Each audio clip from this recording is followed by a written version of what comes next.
Hey YouTube, it is Lucy. I have a hopefully very quick update. I have some notes on my daughter's phone. I'm using my phone. I have two surgeons. I have a female surgeon and a male surgeon. And initially I was told that I couldn't use the female surgeon because the insurance didn't cover it.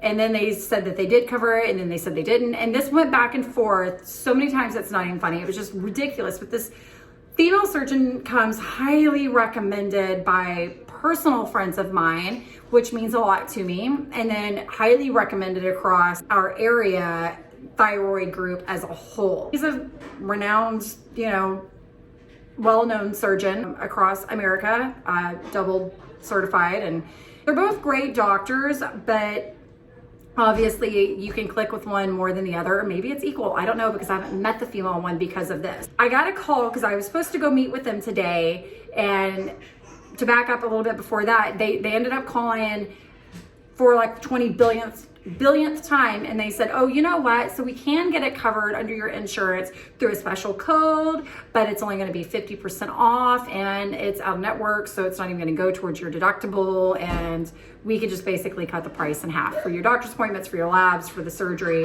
$5,000 essentially out of pocket. So none of it would go towards the deductible either. But again, this person is so highly recommended. I financially cannot do that though. I can't do that. Even with the help of GoFundMe, the link is always down below in the description box. But even with, because that GoFundMe is set up for a little over $4,000. And when I set up that GoFundMe, it was like, I don't know at that time, like what kind of finances we're getting into. I didn't know what the doctor's bills were gonna look like. And so far they've been actually not too bad. The most expensive bill that I've gotten after insurance is $200, almost $200 even. Then I got like $176, then I have like a 70 something dollar bill, and $17 and some change, and then like something that was under 10 bucks. Those are the bills that I've gotten so far for those of you who are curious. 5,000 out of pocket on top of everything else. And then I still have the endocrinologist bills, which haven't even came in yet. And then I have my MRI, my neurology has not came in, the cardiology has not came in, the hematology hasn't came in. I have an EEG, which also has not came in because I have not done that. And most of these things aren't even scheduled until tomorrow or the day after. Tuesday, Wednesday, Thursday, Friday. Today is Monday, the 10th. The rest of this week essentially is all day appointments for me. They're all like pre-authorization, pre-surgery authorization. I'm probably using the wrong terminology, and I'm sorry for that. They ended up calling, they said that, and I was like, we can't do that. It's not realistic. So I canceled the appointment for today and just said, you know what, that's it. We're going with the male surgeon. I don't have an alternative. It is what it is. Fine. We called to cancel the appointment this morning. She was like, oh, well, why are you doing that? My so-and-so person in the office called and said that it is covered. We found what was wrong. The wrong code was going into the system, XYZ, this whole story, right? And Joel was like, because I had him call because I was busy talking to somebody else. He's like, hold on. We have wasted so much time on the phone with you guys, and we're going back and forth like a freaking ping pong, and enough is enough. Like, is it covered or is it not? We're gonna need this in writing. Like, this is ridiculous at this point. But at the same time, they're the nicest people. They're so kind, and they took ownership of everything, and just, so it's difficult. It's really difficult. They didn't have availability because it's an hour and a half drive from where I live.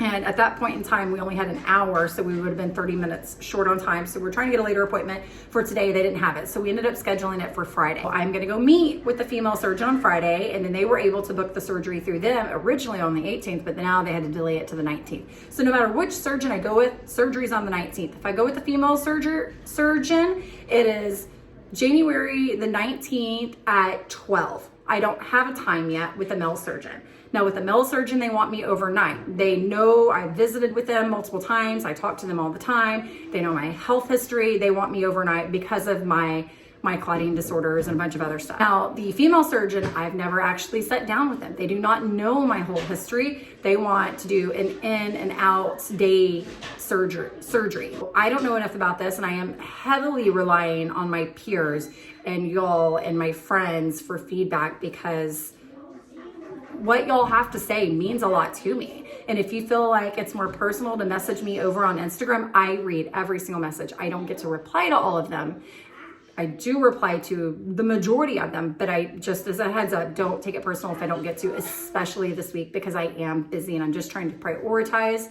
I do appreciate the feedback though, so please, if you want to word vomit all the feedback, good and bad, please do so. I'm not against that. I will happily read it with all the insomnia I have due to the stress of all of this and the anxiety, and that's a mess I'll get back to. I will meet with them and then we will decide from there. At least everything else is lined up. So I'm kind of waiting on pre-authorization from that hospital and everything else. A couple of notes. The pre-authorization was really scary for me because I've never had surgery. I've never had to go into the hospital for things, anything at all remotely like that. So when they called and they were going through this list of things, like my heart was just like, I mean, and I've been doing all of this alone. You know, I've been going to my appointments alone. And when I get home, you know, Joel's already at work, and then I feel like we're just not even together at this point because of our schedules and because of my health stuff. Actually, I've spent probably more time talking to y'all because I don't have the ability to really even sit down and have a conversation with him right now. And that's difficult. That's really, really difficult. And I even reached out to my parents and that didn't go well for family support. It's tough right now because I don't have that an immediate support that I need. And it's nothing against Joel. He has work and we need work right now. There's no ill feelings towards that. It's just our schedules are so crazy right now. Having all of those emotions and then going through it and not having Joel to talk to immediately. By the time he gets home, he's so tired. I mean, he's so tired. He goes to sleep. There's so much to process and I don't even know where to begin with processing it. The billing, I got back the billing. They did tell me that there would end up being more bills, or that there could be more bills because of, I don't know. They explained it all and I ended up emailing my male surgeon's office and he told me that the way he does the surgery, there shouldn't be any extra bills, which was amazing to find out. There would be nothing hidden at the end of the day. Little COVID rules have started to make things a whole lot more difficult. I'm gonna hug. You want a hug and come say hi? My baby girl's got surgery tomorrow. She has a tooth that's going like this instead of like this. No. You got a boogie? You got a boogie, huh? There's the COVID rules. I can't bring the baby. I can't nurse the baby. If Joel comes, then we have to have somewhere for the baby to be during the day. All of our friends work. I mean, everybody works during the day. 4 of our kids have places to go to during that time frame and stay at other friends' houses, but 4 of them don't. And that's because it's Sutton and Oakland and Hudson, you know, like the little kids. And Jacelyn decided, we asked her and then she agreed. So not really decided, but we asked her to stay here with the littles. That way they have some comfort because right now we just don't have, and that was part of why I'd reached out for help with childcare. Otherwise, I end up going to the hospital and I'm doing the surgery without anybody there and I'm waking up without anybody there. That's scary to me. I've got some issues with stuff like that. So without getting too much into that, that's a lot of where my anxiety, even depression at this point is coming. It's stemming from there. I'm frustrated. And I feel ridiculous for saying I'm angry about COVID because there are people who have lost family members, multiple family members to COVID. I've noticed a lot, like I've already mentioned a lot of anxiety and even depression at this point. A phone call this week, I got off and I immediately paid for in advance 4 weeks of therapy because I need it. So I paid for online therapy because knowing I'm not going to realistically be able to go and do that, and it's just one less thing to have to worry about if I can do it from home. Just some things that I need to work through for my own mental health. I've got that, which is great. I'm happy to be able to do that. I hope that it will make all of this a little bit easier. I don't know how much of what I've been experiencing is due to my thyroid. I'm told by a lot of people your thyroid makes you depressed, your thyroid makes you anxious, and your thyroid can make you feel manic or bipolar or whatever, you know, just all these things. And I've been dealing with a little bit of it, you know, and as time gets further, it's just getting bigger and bigger, and it's kind of going up. I can feel something in my eye. It's at this incline now where it's just like steadily going up. And before it would kind of a little bit of this, but it was pretty, you know, it was pretty even across the board. And it hasn't been lately. It's been like this, and I've said it in the last couple of videos. I am stressed. I am stressed out, and I'm sure that stress is adding to it, but I need to get a grip on it, and I'm not finding a good way to really cope with it because I feel so isolated and alone. I'm ending up, you know, at night being the only person awake who's like crying and hysterical, and I feel like I have all these emotions and I don't know what to do with them. I have nobody to talk to about it, and I do use YouTube a lot as a sounding board, so I am very grateful for y'all, but I do need somebody to talk to that can understand and can give me ways to cope with it, especially when I'm feeling like I'm in the thick of it in those moments. I feel depressed, but when I don't want to get out of bed, it's like, maybe you are. Or when I feel super sad and I don't want to do anything, maybe you are.